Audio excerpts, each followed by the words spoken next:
नाज़रीन, एक रफ़ع हाजत का एक ख़ास तरीक़ा है और वो तरीक़ा हमारे नबी सल्लल्लाहु अलैहि वसल्लम ने हमें बताया है। अगर उस तरीक़े से अगर हम रफ़ع हाजत के लिए बैठते हैं तो बवासीर की इब्तदा बचने के लिए बड़ा ज़बरदस्त जो है वो नुक्ता है। वो तरीक़ा क्या है कि जब भी आप रफ़ع हाजत के लिए बैठें तो जिस्म का सारा वज़न जो है वो बाएँ टांग पे डालें और ये बायाँ हाथ जो है वो इस तरीके से माथे पर रखें और दायाँ हाथ जो है वो आप इस तरीके से यहाँ पे रखें। तो इस तरीके से अगर रफ़ع हाजत के लिए बैठा जाए तो यकीन जानिए बवासीर ज़िंदगी में नहीं होती।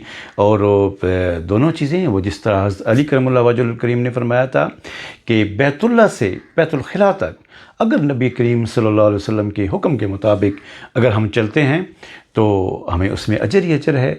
और इस तरीके से अगर दुनिया का भी कोई अगर हुक्म अपनी बॉडी के मुतल्लक़ हो, दुनियावी कोई भी मामलात हो, अगर हम अल्लाह के नबी सल्लल्लाहु अलैहि वसल्लम के हुक्म के मुताबिक चलते हैं तो उसके हमें दो फ़ायदे होते हैं। एक तो हम दुनिया का फ़ायदा भी उठाएँगे और इंशाअल्लाह आखिरत में भी उसका अजर पाएंगे।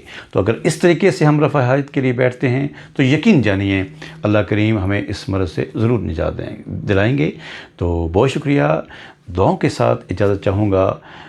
अल्लाह करीम आपको हमेशा खुश रखे। अस्सलामु अलैकुम व रहमतुल्लाहि व बरकातहू।